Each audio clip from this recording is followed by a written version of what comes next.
Colorado Avalanche Hockey on Altitude is brought to you by Dodge. See your local Dodge dealer and experience a world of performance, design, and fuel efficiency. Or go to Dodge.com and check out our powerful lineup. Old Chicago, with 36 beers on tap and pizza so good that it's in the name. Experience the Pizza and Craft Beer Authority, Old Chicago Pizza and Tap Room. And by Chevy. Stop into your Colorado Chevy dealer today to learn about the Chevy Silverado. Strong for all the roads ahead.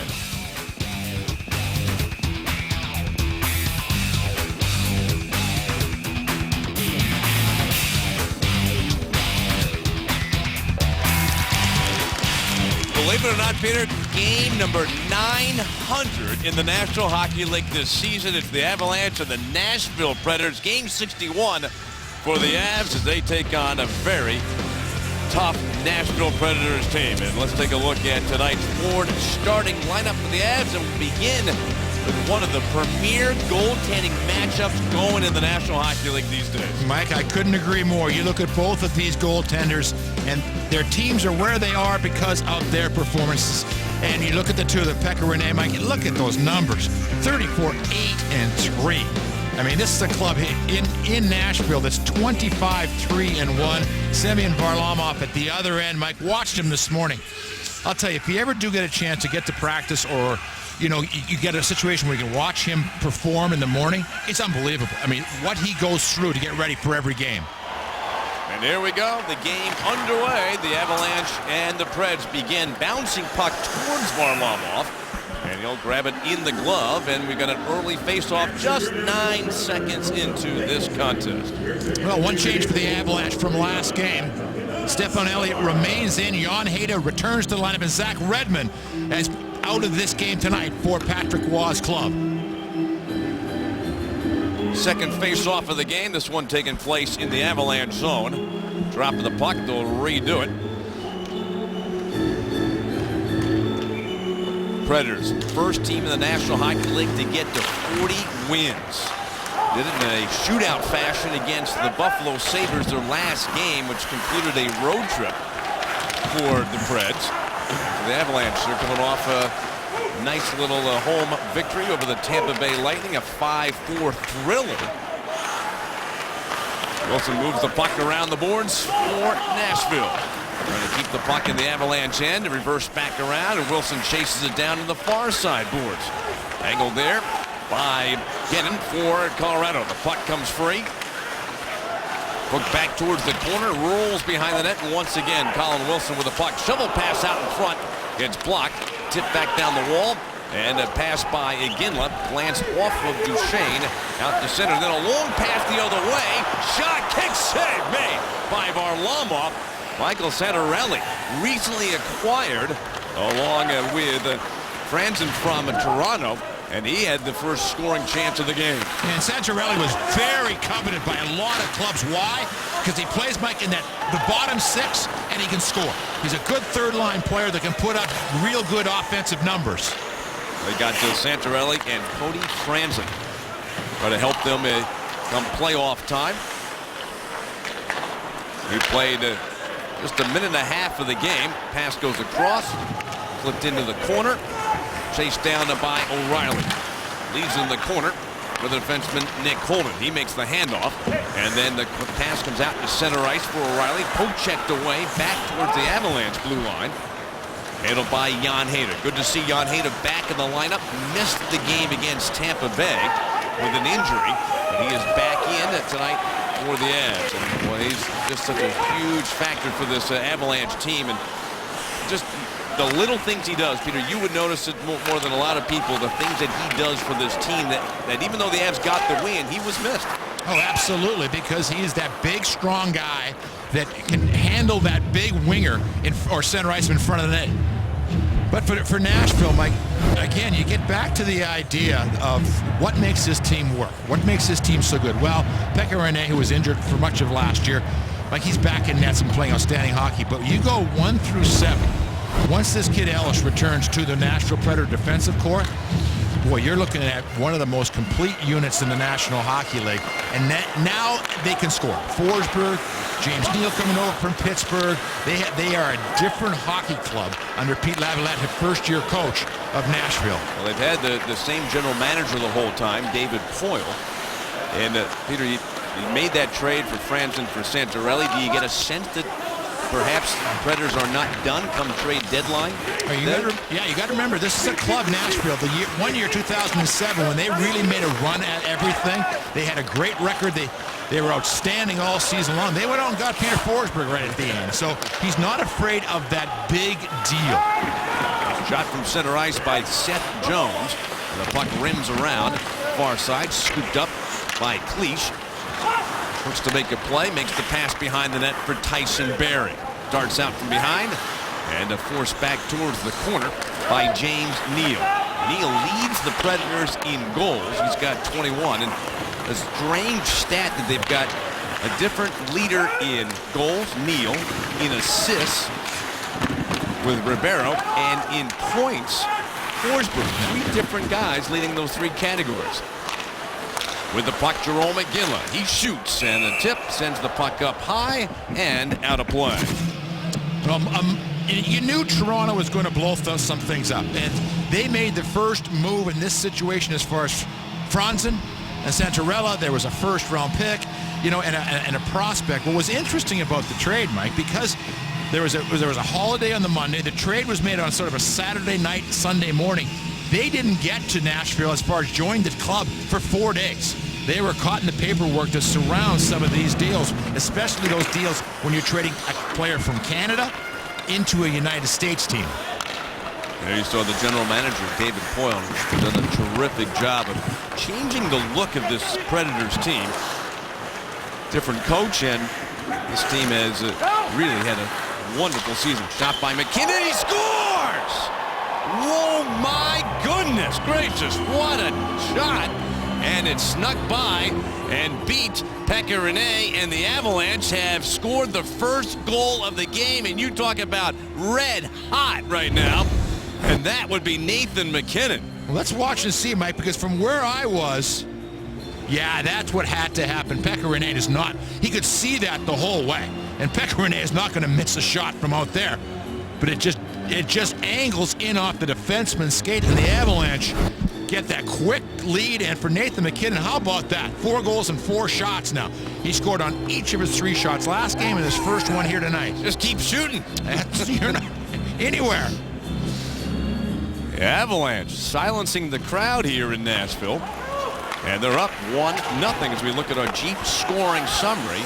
13th goal of the season for Nathan MacKinnon, coming at .357. Ryan O'Reilly, who had 2 assists, gets another one. Here's a breakaway opportunity. Score! Well, that didn't take long. The Nashville Predators come right back down the ice, and on a breakaway opportunity have tied up the game at 1. Well, just when you said, Mike, this crowd, and it's a great crowd, it's a raucous crowd here in Nashville. Maybe you take them out a little bit. They come right back. And nice move. This is what Nashville's been doing all season long, Mike. They have been coming up with big goals at the right time. And again, now instead of that 1-0 lead, and you got to try and push the game a little bit, the Avs have tied it up. Nashville's tied it up at 1. Peter, that was just 15 seconds between goals. The one by Nathan MacKinnon, 13th of the season. And now we're tied up at 1. And the 6th goal of the season for Calle Jarnkrok. And it's a 1-1 hockey game. At its center, the puck flipped ahead, bouncing into the Colorado bench, and the puck has gone out of play. You look at the depth of Nashville now as far as their scoring and how it works. Mike, remember last year, they always seem to be that club that, great defensively. They could do a lot of things, but they could not find a real offensive consistency, and they're so much better, especially here at home. And it comes back to Dave Poile saying, you know what, we have to change the philosophy. We have to get some guys that can score goals naturally. Well, the Avalanche who scored on their first shot of the game, only to see that lead last only 15 seconds. And we're in a 1-1 hockey game. We have not played 5 minutes of hockey here tonight in Nashville. And here is the Jeep scoring summary. Calle Jarnkrok at .412 with the 6th of the season, an unassisted goal. And we are tied up just 15 seconds apart. The 2 goals from behind the net. Cody Franson looking to make a play. We're checking it for the Avs. John Mitchell. There's the outlet pass. And the Preds sent it down the wall. He got tipped by Neal. Varlamov will handle the puck, put it into the corner, wrapped around and sent down the ice, and the Avs are going to get called for icing. There's the whistle. Face-off coming back in the Colorado zone. Well, Pete Laviolette joined this club at the start of this season, Mike, and he likes to push the play. There's no question for Pete Laviolette. He is a different kind of coach than Barry Trotz. When you look what's going on right now here in Nashville, Mike, they've got a 4-point lead on Anaheim, and the more importantly, a 7-point lead on St. Louis in the Central Division. I mean, Mike, it's been an incredible turnaround for this club that missed the playoffs the last 2 seasons. Phenomenal turnaround. Shot by Stewart gets blocked. And we just showed you that the teams that are vying for the President's Trophy, which goes to the team with the best record in the NHL. And that gives you a home ice advantage throughout the playoffs. And Peter Reeve, remember when the Avalanche contending for the President's Trophy, how important was it to that team? What did it mean? What does it mean to a team to get that President's Trophy? We got a whistle, but what does it mean to a club? It's a tremendous accomplishment because you're talking about that is the marathon part of the hockey season. It's 82 games, and you prove to be the best club. And everybody knows it is no guarantee at all that you're going to be that club that wins the Stanley Cup. All you got to do is look at Los Angeles, the 6th and 8th seed, the years that they won their Stanley Cups. We'll be back. It's a 1-1 hockey game, 2 goals in 15 seconds, and we're tied in the first in Nashville. For the Colorado Avalanche right now, Mike, the goal hurts, certainly. But I think, for the Avalanche, they're scoring enough now, Mike, where there's not going to be a panic that's going to set in, as there maybe was earlier in the season. They're just got to keep going at this Nashville club. Not a lot of shots in this first period. 2 for the Predators, and the only shot the Avs have had is a goal scored by Nathan MacKinnon. Not a lot of shots, not a lot of chances. But we are tied up at 1. Slowed up behind the net by Varlamov. And a collision in the corner frees up the puck. Scooped away by the Preds. Put back behind the net. Cut off by Hayda. Quick pass up ice. Elliott gets it ahead. Over the line. The Avalanche called for being offside. All right, let's take a look at tonight's winning combo presented by Black Jack Pizza. Well, the number one thing for the Avalanche is Saul-Pekka Rinne. And Saul, the Nashville Predators here at home, they have 28 of the 29 times that they have played this season, they have allowed 3 goals or less. And chip away. That is what the coaches have been talking about. The Avalanche got within 2 points of the playoffs. And then it was back to 9. Now it sits at 6. They've got this game tonight. Then they're in Dallas and home to Minnie. A couple of clubs right in front of them. Barry looking for the outlet pass. Sends a sizzling pass out in the center, and then it's backhanded in by McLeod. Rinne sends it up the boards on a hop, kicked into the corner by Tyson Barrie. Then Seth Jones takes away the puck, trying to one-hand it towards the corner, goes down to the ice. Driving back in the corner, carry for the Avs, and then free up the puck. It comes loose behind the net, and Ribeiro, what a season he is having. You talk about a comeback season for Mike Ribeiro. Behind the net, Ribeiro's got the puck, leading the team with 38 assists. I mean, just a wonderful comeback story. Yes, it is, and it's a comeback in a different sense. They did not have, maybe the kind of season in and around the Arizona club they needed. He was basically bought out and came here to Nashville. They took a little bit of a chance on him, and he's proved them right. 5 assists and 7 goals that Nashville scored this year against the Avalanche. At the center, Avalanche with the puck. Long pass across for Iginla. Checked off the puck. Duchesne lobbed it back behind the net. Put off the boards and down the ice. The puck goes wide of Varlamov, and Nashville is called for icing with 11:45 remaining in the first. Game tied at 1. Well, let's go back to the first hat trick in a long time for the Avalanche, and even a longer time at home. But Mike, just take a guess. How many hats came onto the ice? Let's see. 5,000? 5,100. No, you're wrong. 9,700. No, 184 hats came on. It looked like 5,000. I love it. We showed the video of them separating the hats, having to divide them up. That was great. If you go to the Avalanche website, you can see they've got it broken down to how many baseball hats, how many Avalanche hats, how many beanies. They did a marvelous job. That's fantastic. Shot from the point gets blocked, and Cullen sweeps away the puck. Pass through the middle. Brought over the line onside by Nashville. Mike Fisher's shot gets blocked. Banged off the boards. Fisher again with the puck. Slings it back behind the net for Craig Smith to take. He reverses behind the net, out in front, and flicked one. It goes all the way across. Going back behind the net, Wilson in front and tipped wide of the net. Back up the boards to the half boards with it on the near side. Centered. Shot! Oh, boy! That one went wide. Yarncroke with another chance. He was the one who scored earlier, and he had another terrific opportunity. Puck tipped in, went off of Wilson, so the icing's been waved off. The puck played back towards Weber. Keeps the puck in play. Reverses the puck around into the corner. Back around, near side. McKinnon cuts off the puck. It's met by Weber. Bounce back off of McKinnon, and Holden slides it out to center ice. Back into the head by O'Reilly into the corner. Swept away, carried out to center ice. Quick snap pass by Santorelli. And Stewart and Wilson collide. The puck stolen away. Brought in Santorelli. Backhander, and he crashes the net. That makes a Holden upset. The pass comes out in front. Shot! Hit a leg. And all of a sudden, this Predators team swarming here in this first period, Peter. They have picked it up a notch. Nice shift by Wilson. Here's a kid that, like, you kept waiting for him to break out. He's broken out this year, 19 goals, but you saw the physical strength. He's a big, strong guy. Out at center ice, long pass brought in by Ribeiro. Dropped it behind him.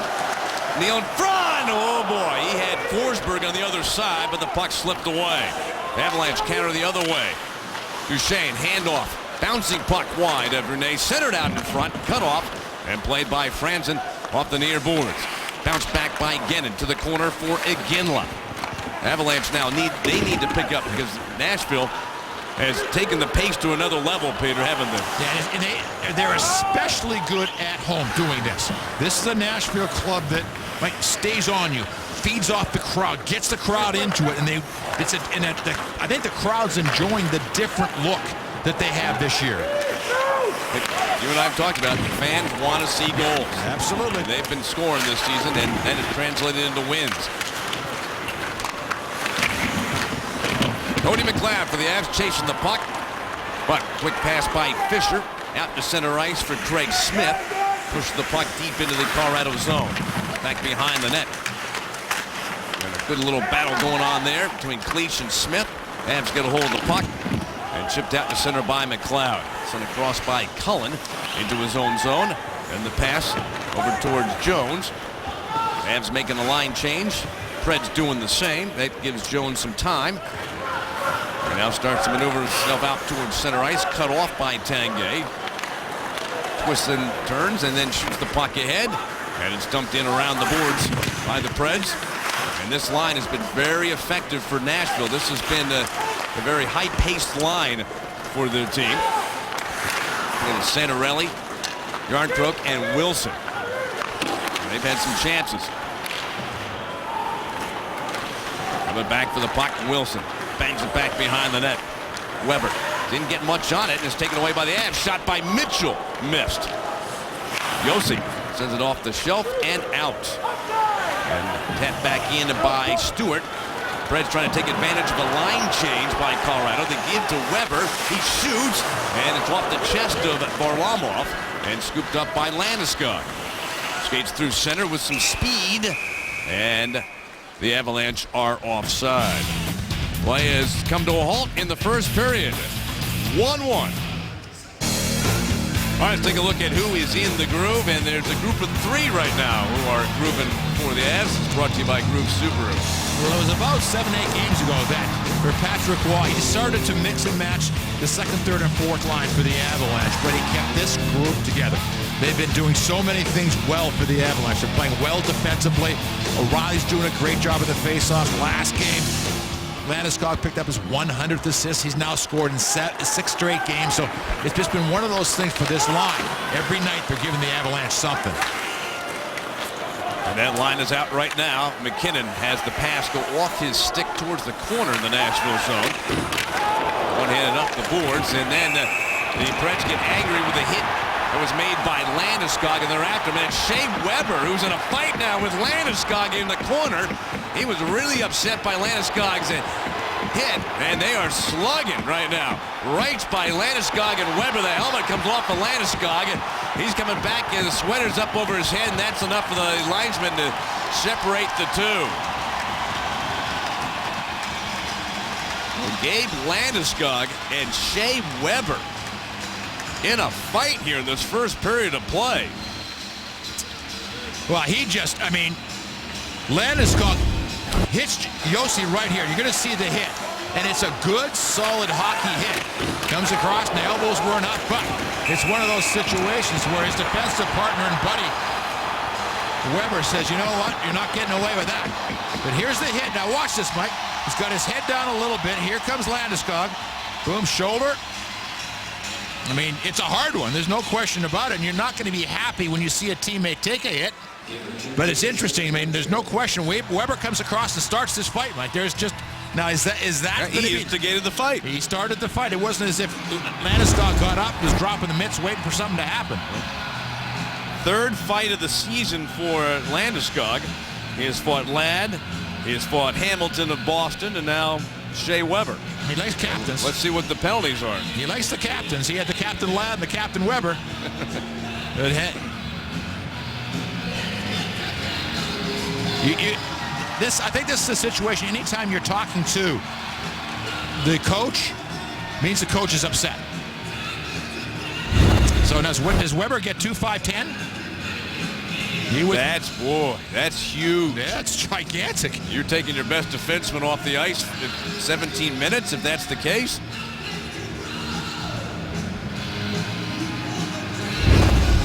I think it's pretty clear he instigated the fight. Oh, yeah, he came across. I mean, he was mad, and Mike, it's a situation where you don't blame a guy like Weber for those situations.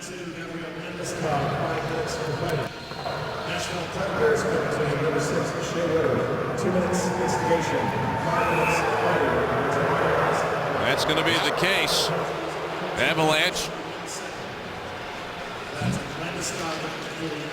And the Predators tied at 1, but for the Predators, they are losing their number one defenseman for 17 minutes. We'll give you all the details in a moment. Now, if the Avs score on the power play, a lucky winner will get Avalanche tickets to an upcoming game courtesy of American Lifestyle Furniture. For a chance to win, you can register at afwonline.com/altitude. But here's the case, Peter. You get matching 5-minute majors for fighting with Landeskog and Weber. Those are matching. But the difference is there is an instigation of the fight by Shea Weber, so that's an additional 2-minute minor, and then tack on what is automatic with that is a 10-minute misconduct penalty. And so 17 minutes without Weber, and the Avalanche get the first power play chance of the game. Like, I'm not a big fan of the 10-minute misconduct for instigator. I'm a fan of the 2 minutes. If you start it and you get it going, and there's no question Weber did it. Well, Weber was mad. He was hockey mad at Landeskog for the big hit on his defensive partner. Okay, fine, but 10 minutes. There are times when a guy needs to get his, straightened out. And I'm serious. And now that wasn't one of those cases. I thought it was a perfect hit by Landeskog. But it's just one of those things that, they're trying to get away from those premeditated fights. There's a chance, another breakaway. Work coming in. Bang! Good save by Varlamov. Wow, that was huge for Colorado. Short-handed bid by Gabriel Bourque, denied. Back to center ice. The puck carried in by Gaustad. He shoots the save, the rebound, and yet another save by Varlamov, but there's going to be a penalty. Oh my. Well, let's look at the chance. It's been a couple of times now where the Avalanche defensemen have, like, given up the puck at their own blue lines, led to quick breaks. He just seems to lose that puck as it goes across. Here's the second chance. Now, the penalty was called before this. It wasn't on this, so once the Avalanche touched the puck right there, the play is whistled dead. But now we get a little bit of that 4-on-4 hockey. There's 16 seconds left in the Weber penalty. That was being served by Ribeiro. And now you can see that John Mitchell is going into the penalty box. A holding penalty called on Mitchell. Right off the face-off, Varlamov forced to make a save, and he does. Let's go back and have a look at the penalty. Number 7, Mitchell, just reached out and grabbed Jones. So, wow, this has been an interesting first period of hockey. It's tied up in 1. We're playing 4-on-4, and we'll be back in a moment. All right, take a look at our Did You Know question, brought to you by Stevenson Automotive. Here's the question. Which team had the best goal differential in NHL history? Was it the C1 Canadians, or you saw them? The Boston Bruins in 71-72, or the Detroit Red Wings 95-96. That one was for you, Mike. Thanks. Just like to get my blood boiling. Every time you see the word Detroit, I can just feel the energy. The face starts to get red. The Irish starts up. Puck dumped around the boards. Kicked back behind the net. Police has got it. We're going 4-on-4. And now that is over with the penalty that was served by Ribeiro. In fact, Weber cannot come out and be available, Peter, until the 10:01 mark of period number 2. But yet he's sitting in the penalty box. With 4:20 to go in the period. And Nashville, on their first power play opportunity of the game, at least statistically, this has not been a good power play team this year. In fact, at home, Peter, they're ranked 28th in the league. And no Weber on this power play, and he's really their weapon. And yet, look at their home record. It doesn't, the two just don't go together. No, doesn't seem to fit. 40 seconds, 40! Puck carried through center. Pass goes across, then behind. Forsberg got poke checked, and here's a breakaway chance. Forsberg's going to get a penalty. Everberg, and the puck hooked away from him. Both referees had their hands up. Was there a second penalty, maybe? I don't believe so. I think they're both calling the same one. They still have the puck. And we got a whistle. They both made the same signal, so it's Well, let's see. There's going to be at least one penalty on Forsberg. Nashville penalty number 9, 2 minutes, holding. And that's it. Good job by Tanguay to poke the puck. And you see, Everberg was gone, and he just gets held up at the last minute. But again, we're seeing Everberg making those. I mean, this is a big-time situation. It's 1-1. We're in the, in a big hockey game, killing a penalty, and Everberg is out there for the Avalanche. Ends up being a holding penalty on Forsberg at 16:27. So he's in the box with Weber. There is Dennis Everberg. Seems like every game he's doing something that really impresses the coaching staff. We're back to 4-on-4. Long shot, knocked down by Varlamov, and he covers. And we'll have a face-off with 9 seconds left in the 4-on-4 situation. And I was talking with Everberg just about that pass he made last game. And he's like every other hockey player. I got lucky. And I say, no, you didn't. You took your time. You saucered that puck over the guy's skate and stick, right to Alex Tanguay. And the big thing was it turned out to be the game-winning goal. And you mentioned it at the time. It made it 5-2, but it was an important goal as that game went along. Out at center ice. Nashville with the puck. Time running out on the Mitchell penalty. He is now out of the box. And so it's power play number 2 for the Avalanche. 1-1 game. 3 minutes left to go in the first period. 9 shots for the Preds, 2 for the Avs. But on the power play, quick pass. Shot missed wide. This Avalanche team 3 for 10 on the power play in their last 4 games. And 2 of those power play goals have been game winners. So they've been important, obviously. And 2 of them came in that Chicago game on that 5-on-3 situation, and then they scored on the back end of it. Pass back up high. At the point, Holden. Elliott, far side, one-timer saved by Rene. But the puck not cleared out. Holden. Backing up. The puck around the boards. Stopped by Duchesne. Back to the point. Elliott shoots, and that one went off his teammate Alex Tanguay to the corner. One-handed up the boards by Josi, and then shot down the ice, angled towards the corner by Eric Nystrom of Nashville. 30 seconds remaining in the Forsberg penalty. And we're down the last 2 minutes of the period. Riley's pass through the middle for Iginla. Slides it over the line for McKinnon. Back up high, and it slides away from O'Reilly. He protects the puck and then swings a backhand pass through the middle. Tip back towards the Avalanche line. And we have 5 seconds to go in the Forsberg penalty. He's standing up in the box. And the puck brought in by McKinnon. Separated from the puck. Quick pass up ice for Forsberg. It bounced away from him. He got it back and skates out to center. He gets around McKinnon, comes in and shoots high and wide. Kept in play by the Preds. Shot wide by Neal of Nashville. And the Avs pick up the puck.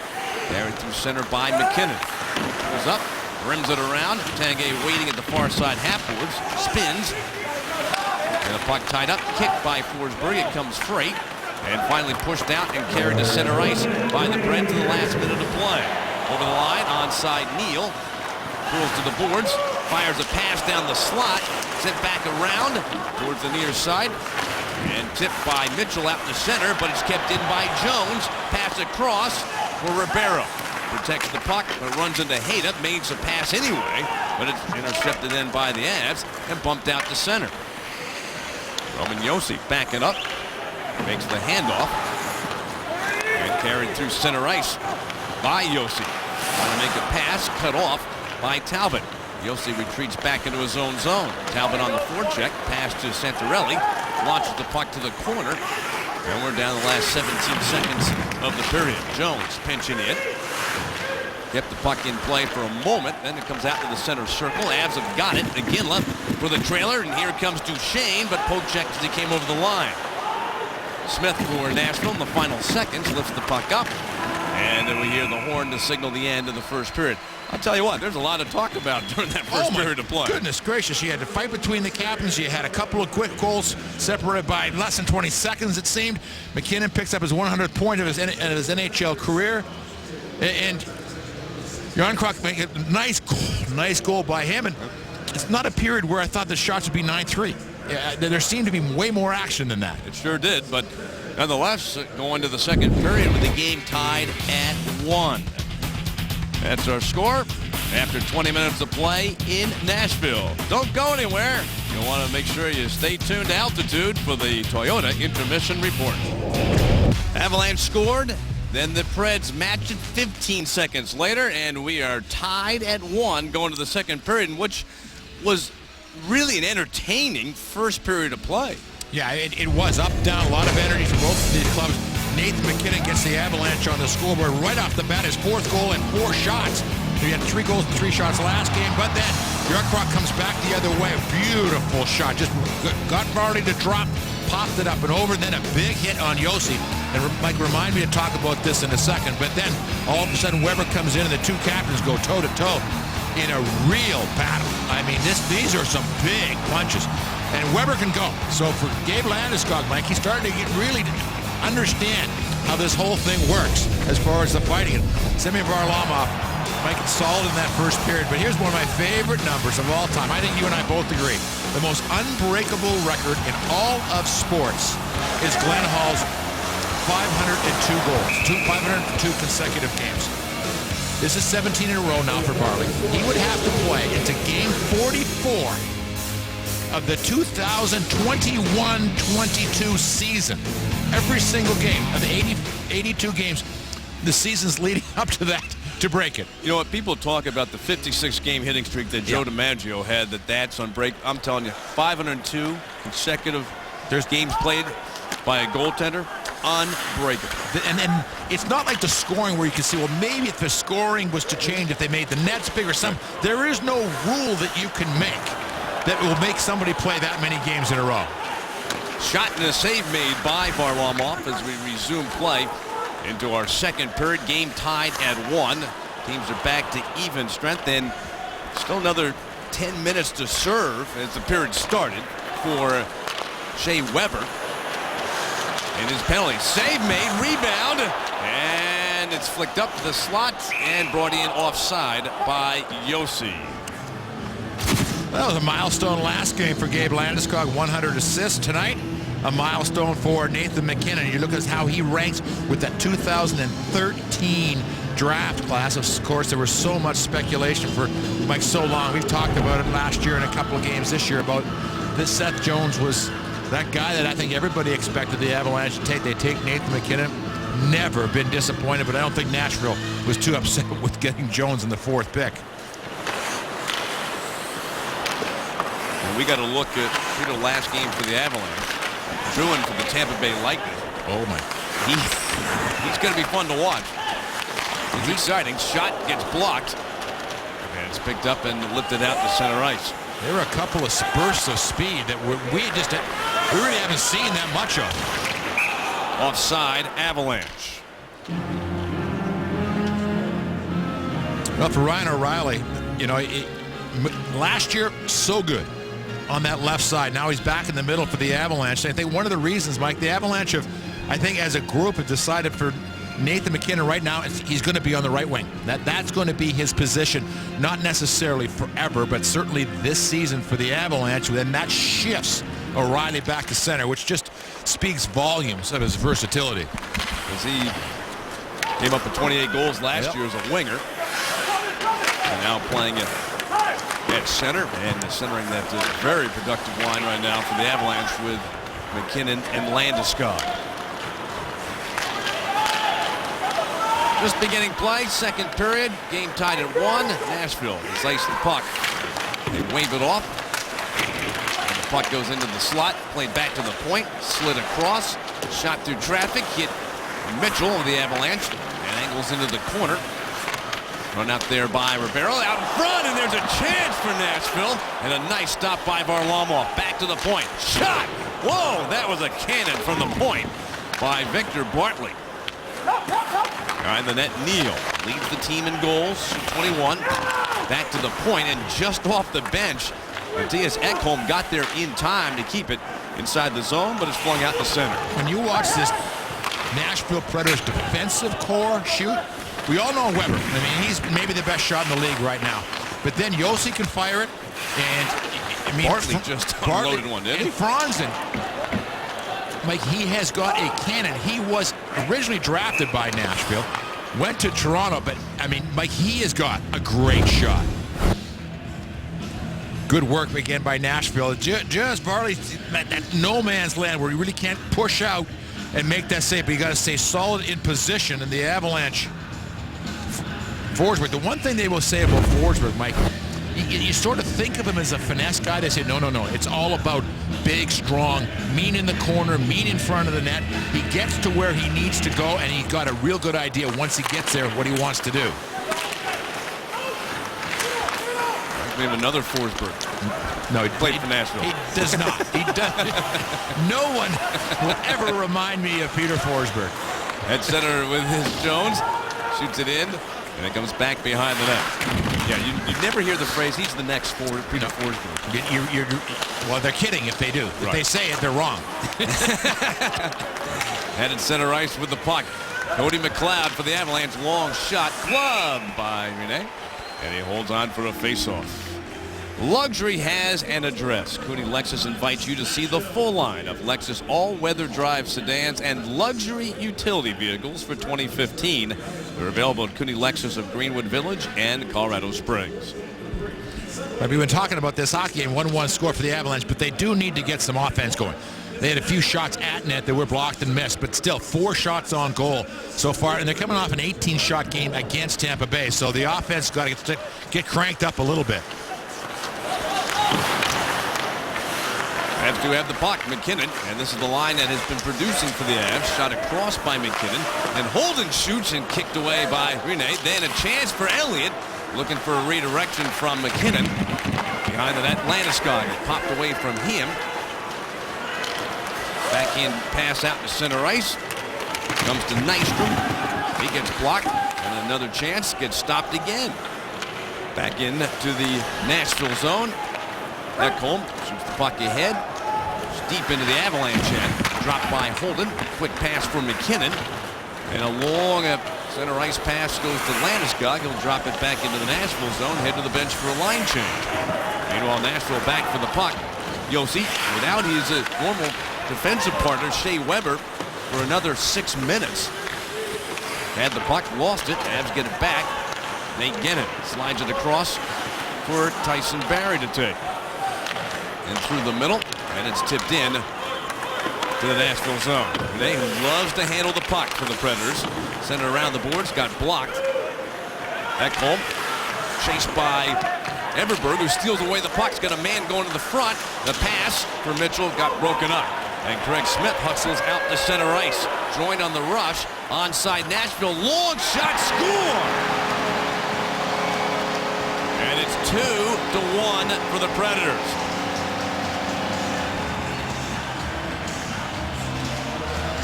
Well, it was Craig Smith who scored in overtime against the Avalanche the last time they were here. And Mike, one of the more underrated guys in the National Hockey League. Watch it come across. I think that just beat Varley to the far side. Yep. Has a good hard shot, but Mike, I've been talking all year. I think the game has changed. I was never a believer in, I'm getting my chances. Did that hit anything? I think it just blew right by him onto the far side. I've never been a believer. I'm getting my chances. I'm getting my shots on goal. But I think nowadays, the way the game is played, you have to just keep going that way. Smith came into tonight's game. He was 15th in the league of shots on goal. But that's his 19th of the season. You just got to believe that if I'm getting my shots, sooner or later, they're going to go in. It used to be all about results. Now it's all about consistent effort. Well, let's show the Kia scoring summary. And that goal by Craig Smith, his 19th of the season at .432. Mike Fisher with a lone assist. And there's your Kia scoring summary. 2-1 lead for Nashville. And at center, Talbot for the Avalanche. Battling for the puck. Blocked the pass. Still inside the blue line. And finally it squeezes out free. Pushed across for Forsberg to take. Sends it back into his own zone. Out to center ice for Forsberg. Trying to power his way. What a move! And then they save by Varlamov. Back towards the point. Bartley shoots it behind the net. Boy, that gets the crowd buzzing. Maybe he's a little closer than I thought. Good point, Peter. Holy cow, was that a play? Backing up with the puck is Bartley into his own zone. That's my favorite play of the year, what he just did. He just chipped it around and just danced in behind the defense. But that is so hard to do. Well, and then a big stop by Varlamov, though. Keeping this a 2-1 hockey game. Blocked at center ice. Picked up, carried back in by Wilson. Handed off. Santorelli shoots wide. Chasing the puck along the wall. Reverse back behind the net. Taken by Jan Hayda. He gives to Elliott. As defenseman makes a pass. Stolen away. Oh, what a save again by Varlamov. Oh, he is keeping this game close. Cullen centered out in front. Back to the point for Bartley. Down the boards. Fisher. Handoff. Jones for Nashville, cuts across, he shoots, and that one I believe got tipped up high. But Nashville coming on like gangbusters, and Varlamov right now is the only reason this is not 4 or 5 to 1. Man, we're getting real close to the next goal game because Nashville at home here. Like, they're only 5 games over 500 on the road, but at home, 22 games over 500. Right now, Peter, they're doing this without Shea Weber. Yeah. He's going to be rested for the last half of the game. There's good news. He's going to be just fine. He's coming out in about 2.5 minutes. After serving 17 minutes worth of penalties, he had an instigating penalty starting a fight that was also given him 10-minute misconduct, which is automatic on an instigating penalty. That all occurred during the first period, and he's been sitting in the penalty box ever since the 13:01 mark of the period. We got to stop in action. 2-1 lead for the Predators, and Peter McNabb says this is his favorite play of the year. When you watch it, I mean, that's the end of it. But this first part was absolutely brilliant. Well, Philip Forsberg he can absolutely amaze you. Watch this, Mike. He chips it up and over the skates of the defenseman. Boom. And then powers by, you see how strong he is. And then he did almost, he's a right-handed shot, almost did the Peter Forsberg in reverse. Oh, my goodness gracious. And again, you see how the transition for Nashville's coming out. They couldn't do that. They didn't have players that could do that. Now Neal can score goals just because he can shoot the puck. Wilson scoring goals because he's a good, strong young player. But Forsberg, he gives you that added ingredient. We've seen Craig Smith score a goal here tonight. He's a shooter goal scorer. Shot by Ribeiro and a save made by Varlamov. The shots are now 16-5 in favor of Nashville. He's starting to run away a little bit. You look at the numbers for Philip Forsberg. I don't know. I still like the defenseman Ekholm in Florida. I mean, he wow. But this kid Forsberg, right situation. They've got defensemen here. And, I mean, they needed somebody to build that offensive force around here in Nashville, and he is going to be the kid. Well, we're going to see another pretty good rookie defenseman in Dallas, too. Klingberg is having a pretty good season, Peter, as well. And you knew Forsberg was coming, but this kid, you did not see it. The start of the year didn't even start with the Dallas Stars. With the games we've seen, he has been impressive as well. Have to have some Calder consideration. McKinnon swoops in for the puck. Threw it out in front. Batted away by Yossi. Turned back around, waiting Stewart at the half boards. And behind the net, puck comes free. Nashville's got it. Gaustad trying to chip it up, but a steal by O'Reilly. Lob back. Nice play by Holden to knock it down. He falls down as he takes a shot. The puck comes back to him. He shoots, and a save by Rene. Nick Holden has had some good games here in this building. Oh, this has been his team. Pass comes across. Elliott turns and shoots, and that one glanced off Rene. And all of a sudden, a little bit of a threat here for the Avalanche. One of their better shifts. A steal. Nice play by Elliott to keep it inside the zone, but it gets chopped over the glass and out of play. Well, there's big games all over the league tonight. As you look at, the wild card race right now, suddenly Calgary and San Jose are out of the picture in the Western Conference as far as on the outside looking in. And you've got so many interesting races inside of division. Chicago's only 4 points ahead of Winnipeg. And the Chicago has not looked good the last couple of games. If anything, they had a little bit of a tired game on the game after they played the Avalanche, a 6-2 loss to Boston. From the point, spinning away, touches Barry. Backing up to the blue line, makes the pass across for Gennon. His shot gets blocked, and the puck flicked out by Colin Wilson into the Avalanche end. Mitchell fires a pass across, broken up at center ice by Nashville. Rammed in from center ice by Santorelli. And the puck comes free behind the net. Wilson. Pass back to the point. Slid across. Shot. Glanced off of Mitchell. Backhanded up and out to center ice. Everberg can't catch up to the puck. Brought in by the Preds. Shot save made by Varlamov. next whistle, Shea Weber will be available for the Predators. From the point, Ekholm down the wall, shot behind the net for Wilson. Back towards the point, but a misconnection sends the puck all the way back into the Predators' end. Rene handle the puck. Gives it to Ekholm. And the defenseman for Nashville looking for an outlet pass. Goes to his left for Bartley. Batted ahead by Forsberg. Showing some pretty impressive hand-eye coordination there. Back towards the point. Bartley. He shoots off the glove of Duchesne. And Duchesne catches up to the puck. 3-on-2 developing for the Avalanche. Elliott with Duchesne with him. Shoots off the stick of Rene. Held in by the Avs. And behind the net. Popped out in front.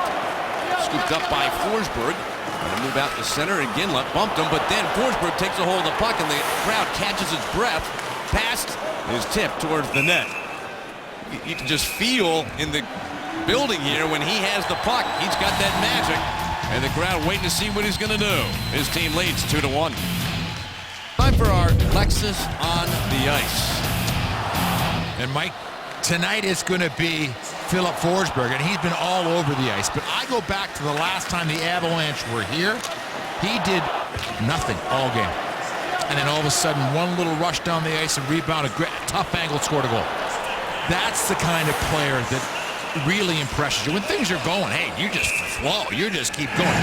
But it's those nights when nothing's working and you still find a way to put something on the board. That's what makes you special. Josi shot, score! It floated in from the point into the top right-hand corner. And it's 3-1 for Nashville. That wasn't the big... I'm not sure Varlamov, the way he reacted, Peter, I don't know. He didn't seem like he saw this one or tracked this one after the shot. Well, the Avalanche have been so good on faceoffs. Yeah, he never saw it. Watch the... From this angle, we won't see is... We go back maybe to the other one again. You can see that he didn't even move. His head didn't move. He wasn't following it at all. And Josi, not the big bomb from the point, but the quick snapshot. It's 3-1 for the Predators. They're out shooting the Avs by a 3-1 ratio. It's 21-7 in terms of shots. And when you watch this again, it's very clear that Semyon Varlamov never saw this, Peter. Now what you're going to see, it comes through somebody right away, and you watch Semyon Varlamov, Mike. He's standing there, and then he senses something go by, but his head did not move towards and that. The glove never moved. The glove never moved until it was past him. I mean, obviously he could sense something going by, but it was too late. That makes it 3-1 for Nashville. Pass in the slot. Jones, far side, booms a shot from the far side, and that is stopped by Varlamov. Well, when you're looking at it, Mike, if you want to go statistically, that Anaheim came in here was the only club this year in 29 home games to get more than 3 goals against the Nashville Predators. So Varley's got to look up and go, okay, you know what? None. I got to pitch a nothing the rest of the way if our club is going to maybe take this into overtime. And on the draw, back to Jones for Nashville. His pass intercepted. John Mitchell got in the way. And Jones throws his body at the puck. Mitchell, though, recovers, still with it, makes the pass over towards Elliott. Threw it behind the net. Hasn't got it. Pass over, back to the point for Elliott. He shoots, and Rene makes the save. He closed that 5-hole, made the save, and on a face-off in the Nashville zone.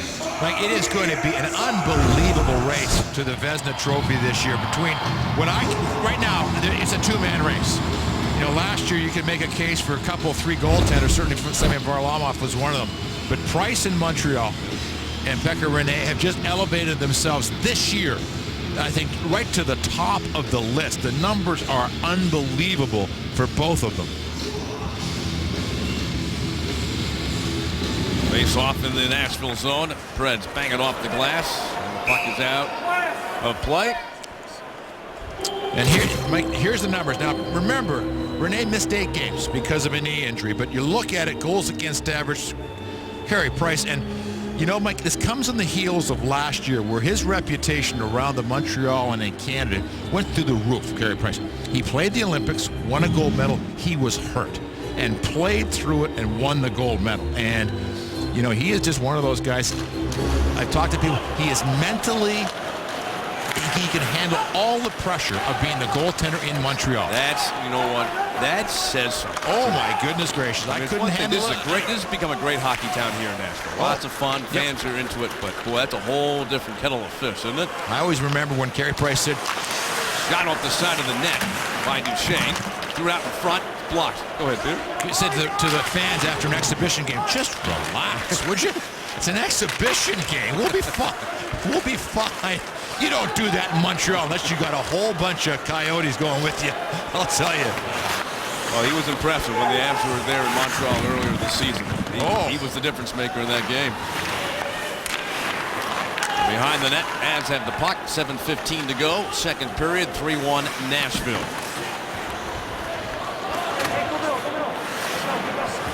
And Tyson Barrie whirling, looking. Flipped the pass towards McKinnon, slid past him, back to center, and Gaustad's got it. Slides it across for Josi. Little pressure from McKinnon. Pass out to center ice for Gaustad. Lost it to Landeskog. O'Reilly, poke check by Weber. She came to the line. And finally slugged in by the Avalanche. And they called for icing. 6:41 to go. Mike, here's my favorite story. My favorite story of today. There was a new species of wasp discovered, I believe, in Kenya by a gentleman that had lived in Newton, Massachusetts, and was a big fan of the Boston Bruins. Well, look at the name that he named it. I'll let you handle the first one. But it's a Tukaraski is the last part of that new species. So isn't that just wonderful? Fantastic. And they to Tukaraski thought it was great. I mean, you know, you got a species. Oh, you gotta love it. That is fantastic. Had to be a Boston guy, right? That discovered that? You know, it has to go right. That's fantastic. Ribeiro with the puck. Trying to dance out of the corner. Barry's got him pinned against the boards, and Neal got to it, slapped it back towards Weber. Slides it across for Josi. A lot of bodies in front of the net. Shot hit one of those bodies. McKinnon, 3-on-2 for the Avalanche. In over the line. Throws a pass across for O'Reilly. He gets checked by Weber. And the puck taken away by Weber. Pushes it towards the corner. Under 6 minutes to go. Centering pass picked off by Josi. There's the center. Makes the pass across. Ribeiro gains the line. Cross ice pass for Neal. Into the slot. Blocked. And picked up and racing out to center Everberg for the Avalanche. Trying to cut in. Runs into Bartley of Nashville. And the puck pushed free. There to center by Josi. A little softer backhand pass towards Smith. Broken up. Avs get the puck back. And it's Alex Tanguay. Out to center with a pass for Everberg. Checked by Cullen. Frees up the puck. Then Everberg gets dumped by Fisher. Got a reaction from the crowd. In the center circle. Pass for Cullen. Onside Nashville. For the trailer. Fisher shoots. And it rises up over the glass and out of play. And we'll be back. The Avalanche down by a score of 3-1 in the second period. Avalanche fans are starting to see how important Roman Josi is to this Nashville Predator club. But look around the National Hockey League, and this club right now is ranked #1 in goals, #2 in assists. Weber and Josi are the #1-2 pair in the league right now as far as points. And Mike, they can do it all. And they've got a young guy like Jones coming along. Cody Franson is coming along. And the one guy, Mike, that we haven't talked about because he's been injured, Ryan Ellis, they love him. He's not a big guy, but he's almost the identical kind of player that he will be to this, that Tyson Barrie is to the Avalanche. Exciting and jump up and make things happen. Any word, Peter, on when he'll be able to come back to that injury? He's skating day to day, but they're saying maybe closer to a week or so. But speaking of injuries, how about Rick Nash didn't play tonight? Patrick Kane apparently got injured in tonight's game, and Blake Wheeler didn't play for Winnipeg in tonight's game. Well, I mean, you're around that 60-game mark. Oh, it's boy. A long physical season. It's cross check. And there you can see the penalty call being made on Stewart of the Avalanche, arguing his way into the penalty box. Nonetheless, Nashville gets their second power play chance of the game. Well, let's watch this, because Stewart doesn't take a lot of penalties, and Mike, when he doesn't usually get mad. So he must have felt that one was not quite as hard a cross-check as he might have given the guy. Cross-check indeed at 15-18. Power play number 2 for Nashville. Josi, nice play to keep that puck alive in the zone. Pass saucered across. Scooped by Weber to the side of the net. Fisher wheels it around. Back to Josi. Hands it off. Forsberg blasts one. That gets blocked. And then lobbed out by Colorado. You know what else I like? He doesn't defer like the other big guys on the power play. He just shoots. Forsberg walked in, the shot was there, he took it. He doesn't try to overpass, or I'm the young guy, I can't do that. Shot saved by Varlamov. Ripped around the boards. Reverse back behind into the corner for Fisher. Back to the point for Roman Josi. Slides it across Weber. And waiting to see if he takes that big shot. Hardest shot right now in the National Hockey League. Forsberg, nice behind the back pass, slid across. Weber wide fires, and the save made by Varlamov. Well, he had a clear look at it. You just hope it hits you. In some ways. Yeah, exactly. Or misses the net completely. Misses the net. But it is amazing, Mike, how these goaltenders don't flinch. They don't even flinch. You know, the thing, I mean, it's just a rocket launcher that he had. I mean, what was it, 106, 7, 8 miles an hour he had at the All-Star game? Now, he was walking into it, so that one wasn't that hard because he was standing still pretty much, but still, it just explodes on you. Shot up high, off the glass, and back behind the net. Kicked free by Wilson. And grabbed it and cleared out by the Avs. Ooh, those dangerous one hops as the goaltender came out to play it. Well, but Pekka Rinne, remember the first time we saw him? Who is this? I thought he was the third defenseman. He was grabbing the puck and drop. Ooh. It was a big collision in the corner, Barry. And Colin Wilson. Puck carried to center by Mitchell. Makes the pass for Tyson Barrie. Comes in wide. And the puck caroms into the corner. Just the seconds left to go in the penalty on Stewart. And Nashville, for whatever reason this season, they have not had good power play numbers. 28th in the league at home. Stewart's out of the box. The pass towards him doesn't connect. And the Avs called for icing with 2:36 to go in the second period. And the power play done for Nashville. They are 0 for 2 tonight. And again, you know, when you're watching a club play like Nashville's playing tonight, and you look at their record, and you can just see, Mike, boy, oh boy, is this going to be a club that you're going to have to really reckon with come playoff time. I mean, they are 4 lines deep. They've got plenty of defensemen. They got plenty of goaltending.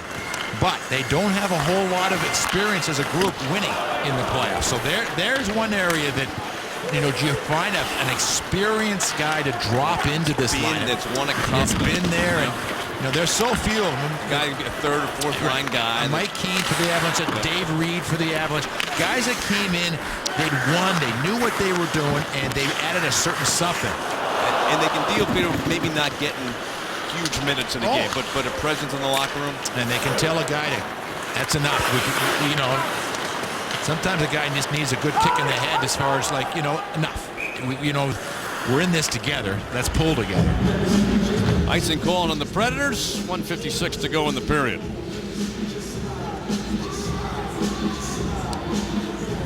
Well, for Patrick Waugh and his hockey club, you know, they're down by a couple. And for Patrick, we know how his mind works.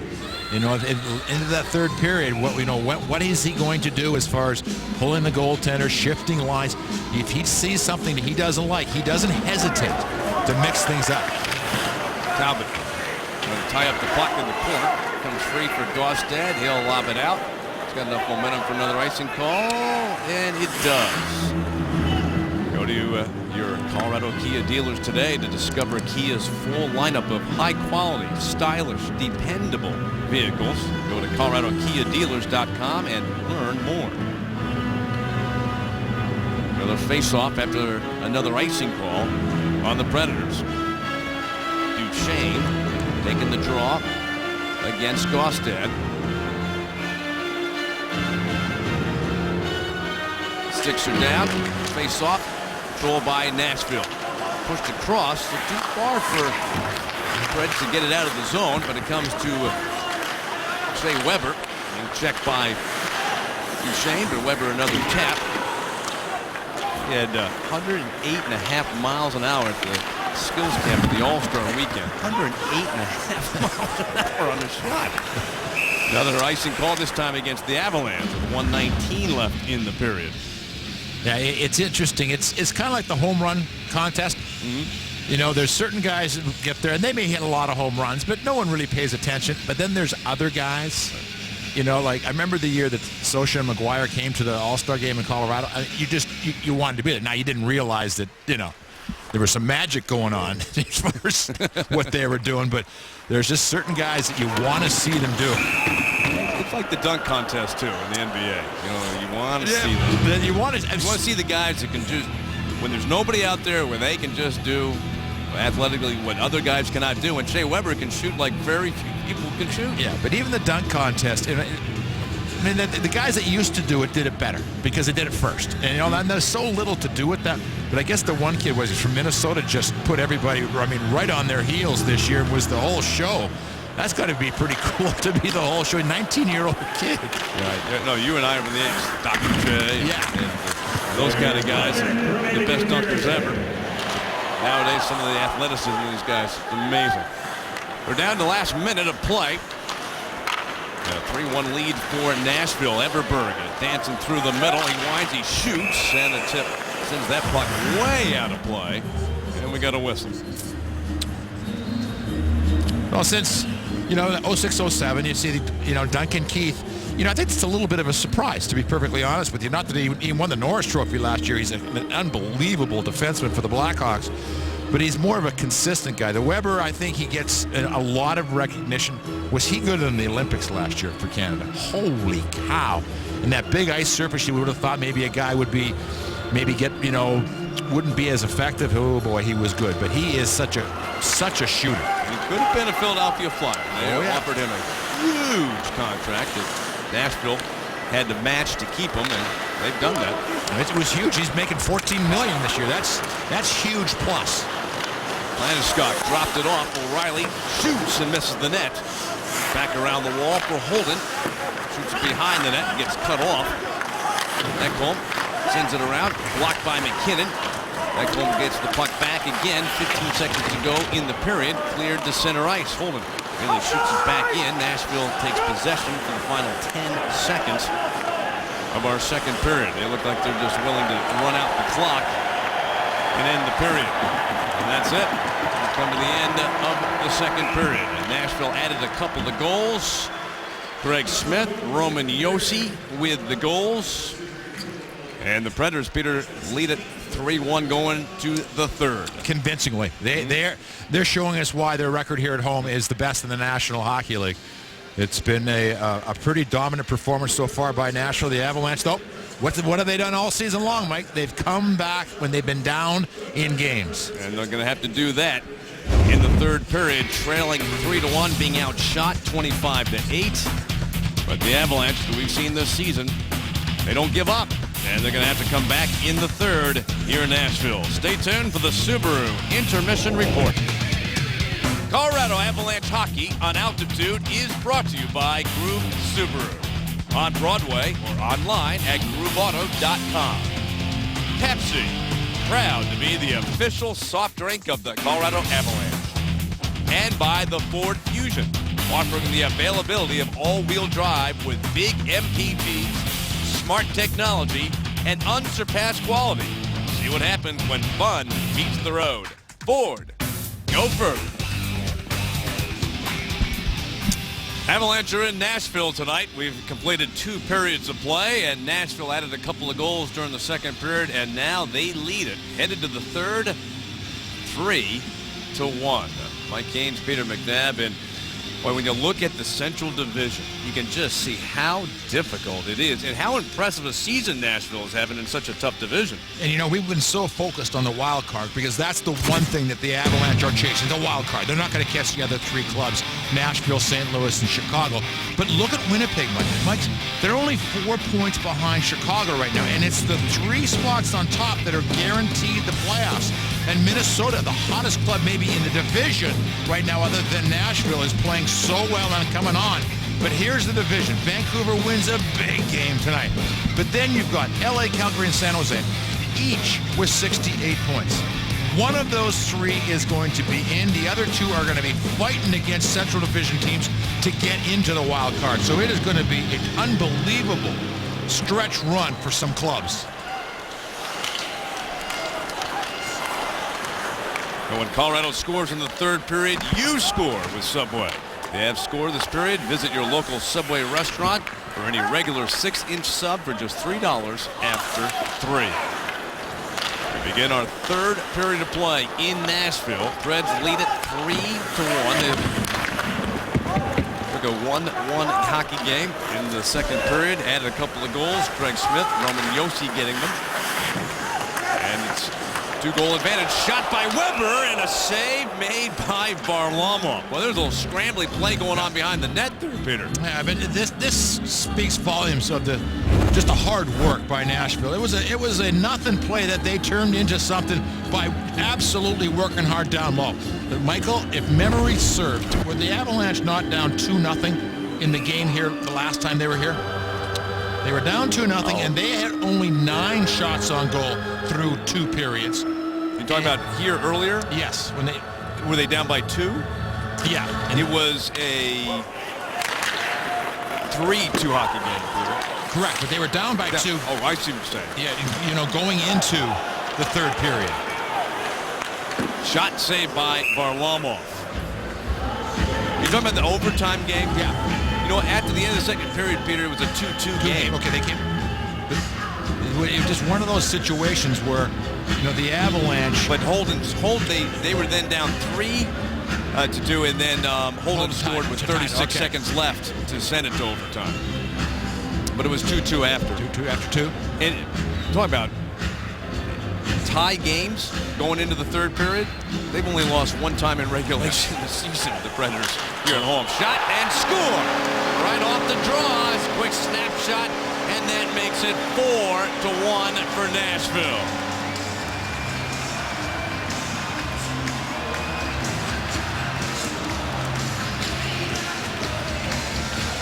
Well, what a night he has had. Yeah, and it's one thing to score a goal. It's another thing to, in many ways, dominate a game, as Forsberg has.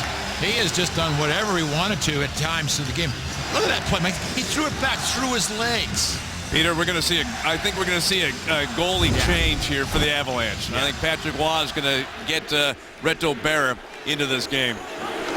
He just signaled to Berra to start getting his equipment on there. You can see it.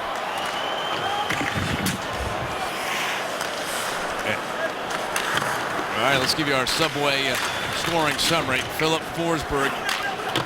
That's his first goal of the game, but what a game he has had. He has been absolutely terrific to watch if you're a Nashville fan. And his goal has put the Preds up 4-1, and it's going to force a goaltending change as Reto Berra starting to get ready to come into the game to replace Semyon Varlamov, who, Peter, he has seen his team only put 8 shots on net while he has faced 20, and of those 28 shots, there have been, I mean, some great saves tonight by Varlamov. This game could be so far out of control, and if not for Varlamov. If Patrick Roy knows one thing, he knows those nights when the puck's not hitting you. Yep. And a couple of shots that, you know, through screens just didn't hit him. Here's another chance. Bartley shoots, and the save by Varlamov. And the puck is cleared out. Long pass up ice. Gets tipped in. And Peter, this is only going to be the fourth time this season that Varlamov gets pulled in a game.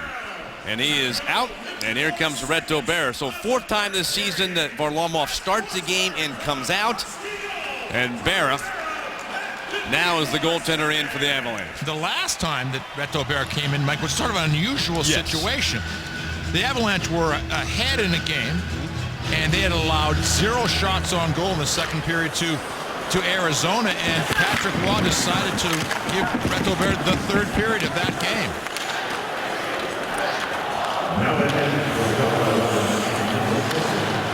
Well, there's a couple of days off for the Avalanche before they have to play again, so they don't have to get right back at it. We've got 2 days in Dallas getting ready for the Stars on Friday. But then, Peter, you're looking at a situation. You've got Dallas, the team you're chasing, and then the very next night, the Minnesota Wild, another team you're chasing, as Barron makes a couple of saves. So Patrick Roy reading the situation, realizing that this isn't going Varlamov's way tonight and the team's way.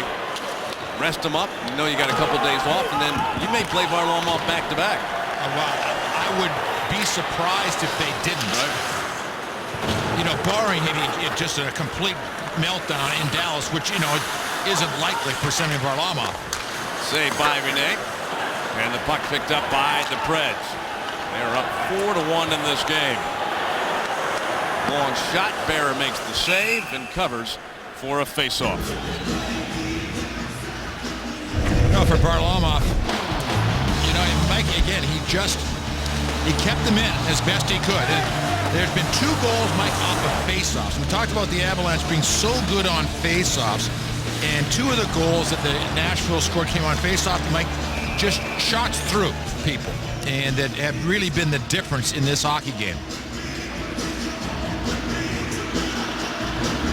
The Avalanche, remember, they scored the first goal of the game. McKinnon scored at 3:57, but then Nashville, 15 seconds later, tied it. And they have added another 3 goals, including Forsberg's goal here in the third period, scoring his 21st, tying him for the team lead, along with James Neal in that category. Well, the one person that Reto Berra will know as far as how he shoots is Roman Josi. They are teammates on the Swiss International clubs, Olympic club, and very good friends.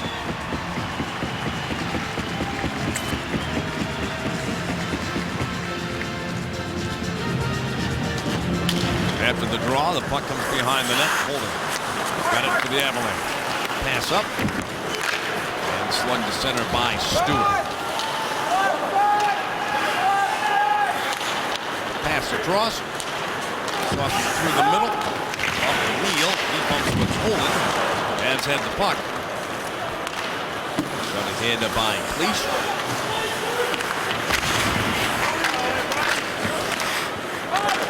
That's still at this point in the game not gotten to double digits in terms of shots on net. Just right at 9. Forsberg's pass into the skates of Jones. And the defenseman swings the puck along the boards. Shot by Weber. Welcome to the game, Reto. But he makes the save. Back across for Weber. He's got another chance at teed up. And whoa, man, sent another rocket to the net, and Weber. There's another hard shot that Berra turned aside. Well, for the Colorado Avalanche, man, they get caught in a little bit of a line change right there, and Weber just took advantage of it. Here's the first one. And here's the second look at it. This is the one where he really gets to walk in. Those are the ones, Mike, that you have to hope hit you, because he's able to put everything he has into those. Well, the numbers on Varlamov tonight, Peter: 29 shots, 4 goals against. Played 42 minutes and 11 seconds tonight before being pulled for the 4th time this season.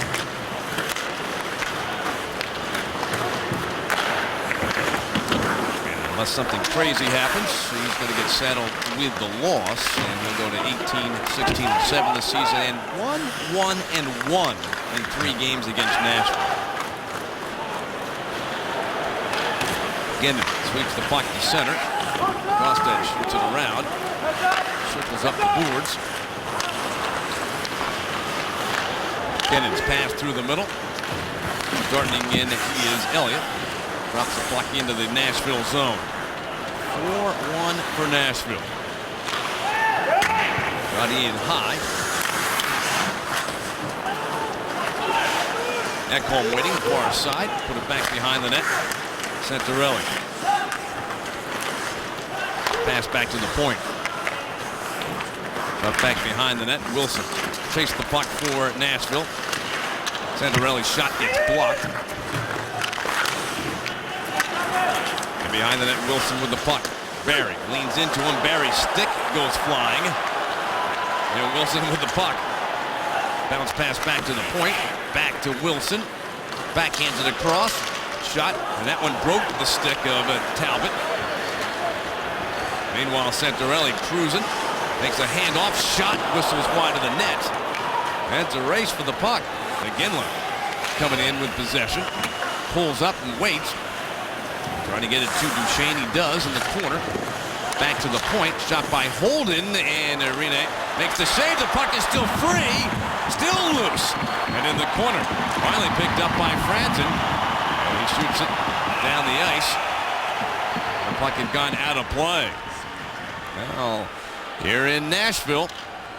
Goal by Philip Forsberg early in the third period. And it's 4-1 Preds. Let's answer tonight's Did You Know question. We asked in the first period which team had the best goal differential in NHL history. The answer would be the 1976-77 Montreal Canadiens. That's not a typo. That's plus 216. In an 80-game schedule. Look at the Montreals and fall the Boston Bruins, of course. And Mike, that was the year that they did not win the Stanley Cup. They won in 70 and 72.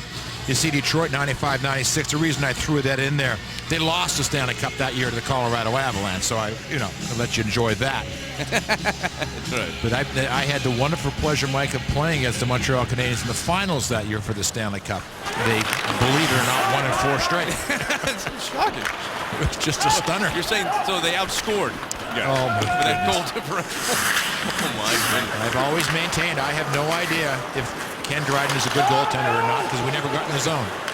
Chance by Smith goes wide. Well, what makes it interesting is here's the Nashville Predators. They're a plus 42. Yeah. And what, second best in the league in that category? I think right now that's best. Okay. That's best. They started tonight. They were second. Right. They were right in the mix of the top clubs. But it's just the things that you can't do now that they could do. Then they could hold clubs together and have these dynasties. You're not going to win 4 Stanley Cups in a row anymore. That's just not going to be the way that it works. Not with the salary cap and all the things that go into making clubs now. The penalty called on Nashville. Greg Smith, a 2-minute minor for high sticking at 7:10. So the Avalanche go to work on their third power play opportunity of the game. Down 4-1 with 12.5 to go. Trying to get a little spark here in this third period for the Avalanche. Down low pass.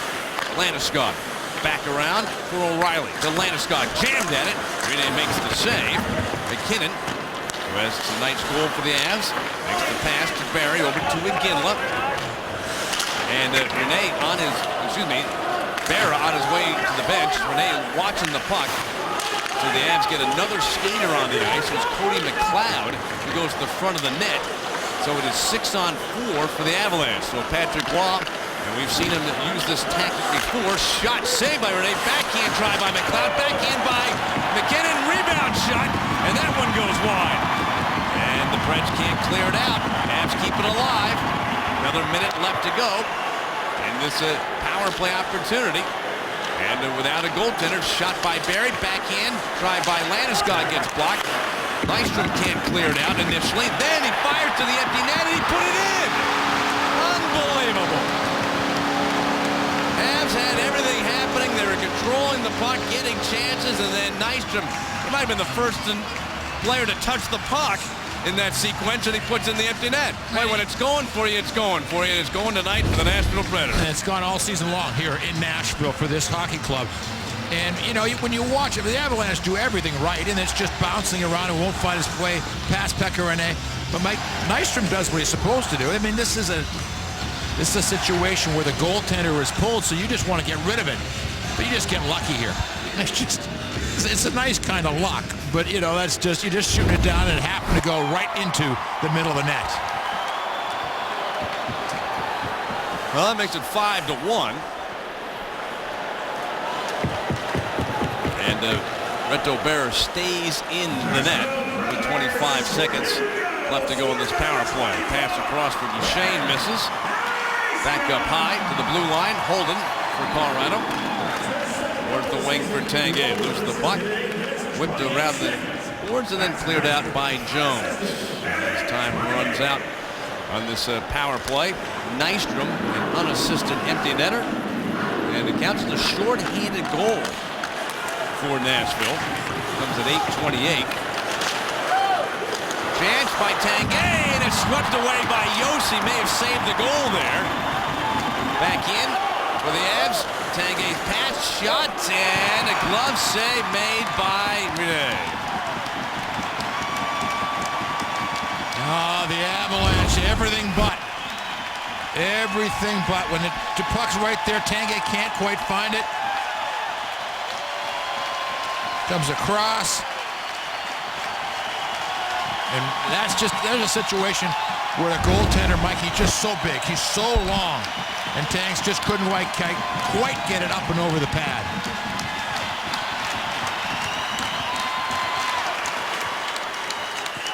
Peter, you and I have been coming here to Nashville since the team came into the National Hockey League. And this is the loudest, most excited crowd that we have seen. Oh, absolutely. I mean, they love this team, and we've got Cody McLeod and Victor Bartley dropping the gloves here in the third period. So Cody McLeod and Bartley dancing right in front of the Nashville net. A couple of punches with the right hand by McLeod. Bartley got back up onto his skates, but the linesman said, no, that's not going to continue. And they'll send both into the penalty boxes.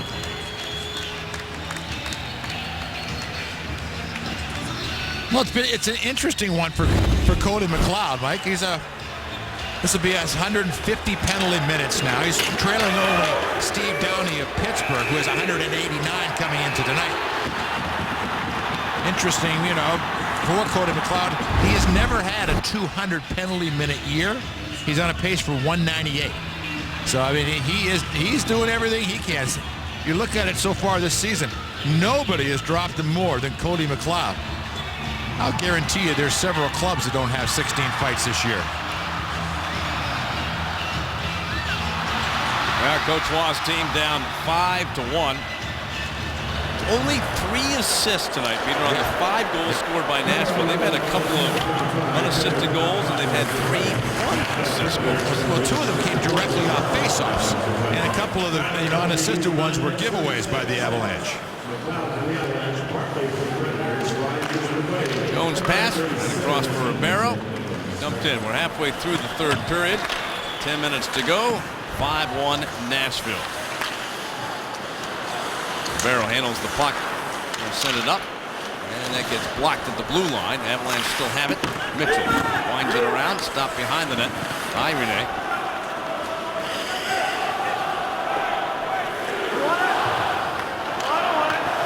Seth Jones waiting for the line change to be complete.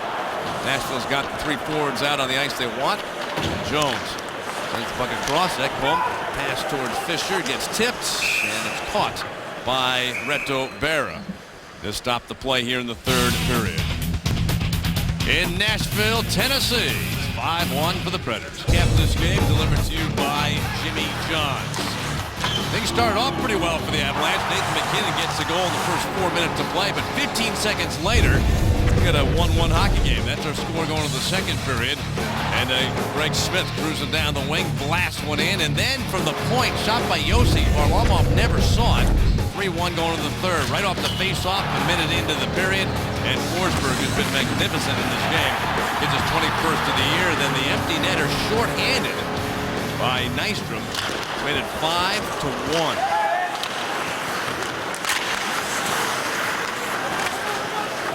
Fisher shoots and juggled for a moment, but then covered by Barra. And we'll have another face-off in the Avalanche zone. It's now 36-15 in terms of shots in this game, with the Predators, of course, having the advantage. And we talked about a little bit about the trade deadline coming up. Of course, just comes up on the 2nd, 1 o'clock Mountain Standard Time, Mike. That's when it's over. And you look at this Nashville club. Do they look like they need a whole bunch? I guess the question is, if you talked about, did they get defenseman Ryan Ellis back? Yeah. Well, that's a huge addition. He should be back, and he, as we said, he is. They like how he rounds everything out. They've got that one really exciting offensive player on the back line. You know, I mean, Weber is good. Obviously, he's outstanding. He's a superstar in this hockey league, and Yossi's a great partner for him. But these are just a little added ingredient. Well, they made that trade, and they got Santorelli, and they got Franzen to play defense, and so they made a deal. And Yep. Oh, it's a substantial deal. Sure. And it was made, you know, I think a lot of people feel that waiting till a trade deadline, like it's 40 days from the time the trade deadline, but trade deadline to the end of the season. Is that enough time for a guy to get used to being inside of a new system? And, you know, some guys have been traded for the first time. It's more of a shock. Some guys have been traded previously, know how to handle, know that, there's what you have to do, the ins and outs of being traded. But I do like that thought of maybe the one thing that you need is a veteran, fourth-line guy that's won a cup. Been there before, and to come in and sort of guide this team. Because they don't have that on this club right now. You know, I go back to a trade that wasn't a gigantic trade, but it was a trade that helped Pittsburgh. Everybody in Pittsburgh, I talked to Max Talbot about when Bill Guerin came in. And Bill Guerin was right at the end of his career. He had a terrific playoff, but he had been there and he loosened things up. I remember that when the Devils won the Stanley Cup, they brought in Neil Broughton. Everybody's like, isn't he just that guy from the 1980 Olympic team? You know, he'd had a great career, but it seemed he was magnificent in the play. I mean, he was so much faster than other players, and he added a different element. Well, the Avalanche and the Predators are going to play one more time. It'll be on April 7th at home for the Avalanche. And you wonder, at that point in the season, Nashville, will they have locked up the President's Trophy? They're still battling for it. And where will the Avalanche be at that point in Game 80 of this 82-game season? Pass to center for Mitchell. It's after tonight, and there's 21 games left for Colorado. Next one in Dallas. Here's a breakaway chance for Forsberg, but coming back was Holden. Forsberg waits, pass, cross for Neal, backhanded. It was like almost two unselfish plays there. Steal at center by Forsberg, stick handling from his knees, and Peter McNabb has just fallen out of his chair. I couldn't stick handle standing up, and he's not on his knees. Slapped in by Forsberg. Well, we've seen him do that, Peter, and we've also seen your favorite play of the season tonight from Forsberg on a play in which he did not score. Yeah, there's so many things he did well as far as hockey moves in that one. Puck wound around the boards. Talbot out of the corner. Duchesne circling back behind the net. Bounced out to center, cut off by Franzen. Smith makes the pass over the line. Chasing the puck. Oh! He just squashed against Holden.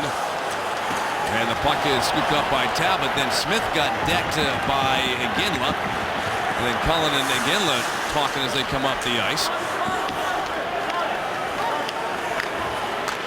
Well, I've already had a fight here in the third period. We had a fight in the first period between the captains. If you tuned in late, Shea Weber instigated a fight against Gabe Landeskog.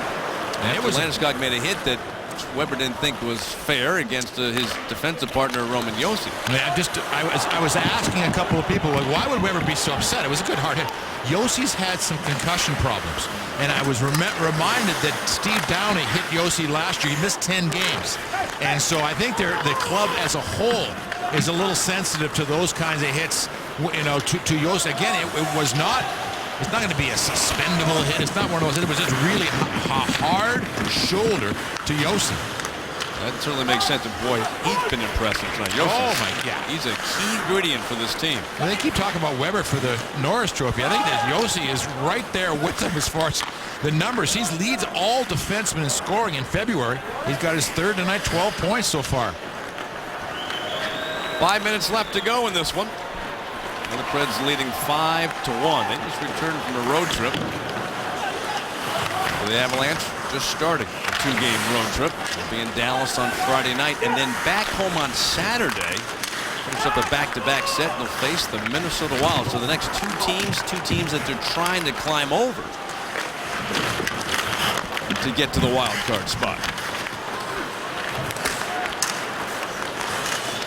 Pass back to the point by Wilson, broken up by Tanguay. Over to Everberg, spins and turns the puck into the Nashville zone.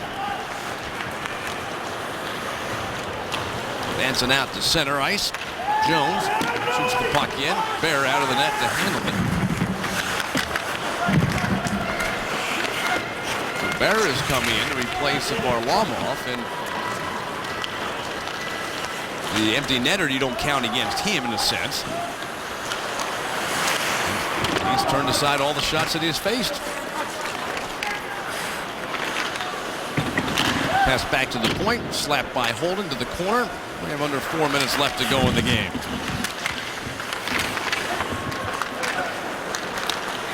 Pass into the slot, picked off, carried out to center ice by Josi. Backhands the puck deep into the Colorado zone. Barrett swings the puck around. Weber shoots. There's now, Peter, 9 shots for Shea Weber in this game, and he missed quite a bit of time with the penalties. He missed 17 minutes of the game. Well, more than that, because it took him longer to get out of the penalty box. It was over 18 minutes that he had to sit in the penalty box. Because he couldn't come out of the box until there was a whistle.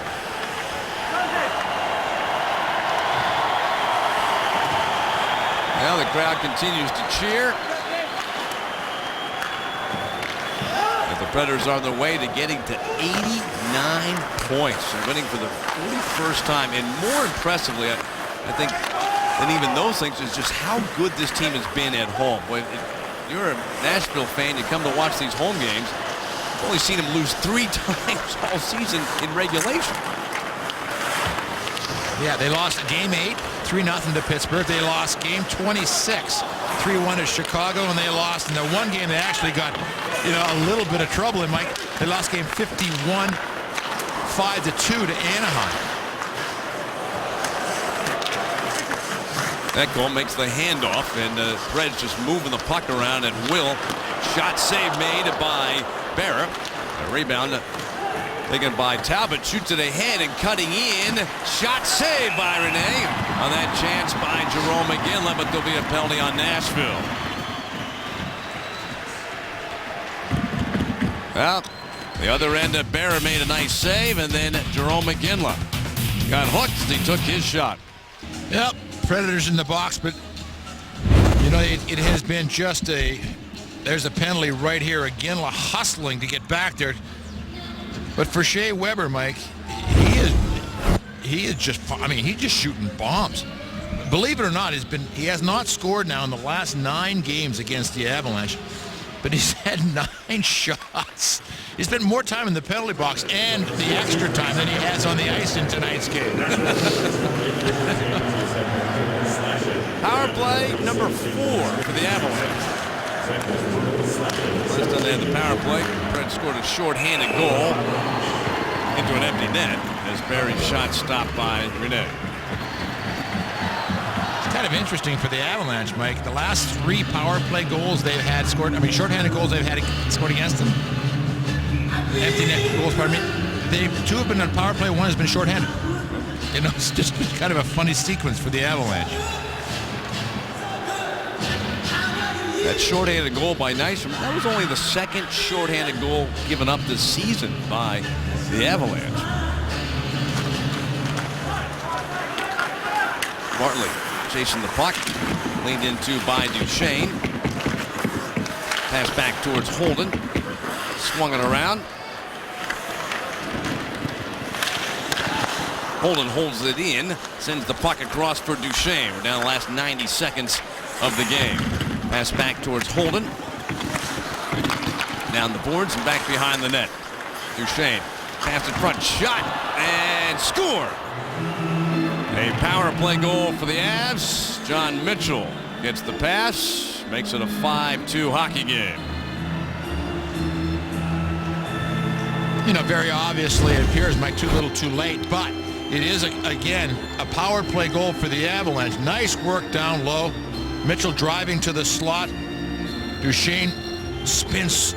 They tell me, Mike, that the guys that go against me is so strong, Duchesne, when he turns a corner like that. I mean, he gets an angle on you. If you don't have him well played, he is going to beat you with his strength. That shot right through the legs of Renee. So the Avs have scored, and you win with Subway. Go to your local Subway restaurant tomorrow for any regular 6-inch sub for $3 after 3. Power play goal for the Avs. 1 for 4 tonight in that category. In the last minutes of the game.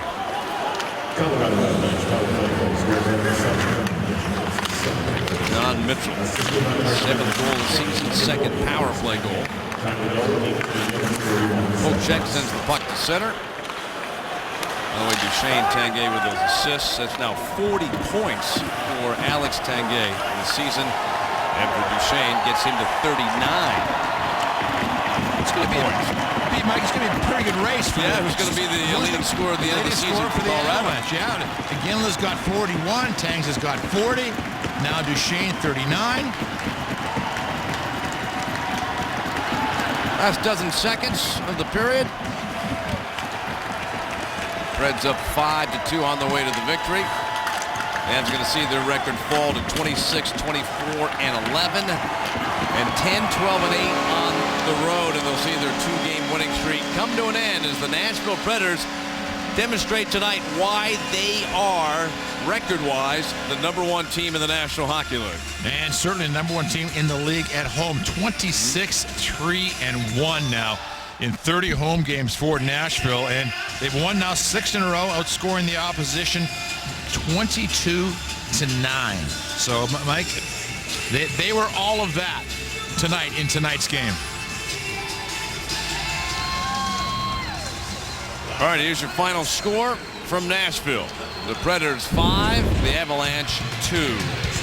Avs back on the ice and playing on Friday night in Dallas. They chase the Stars. We'll start our coverage at 6 o'clock. Now let's get you to the studio in Denver for the AutoNation Toyota Locker Room Report.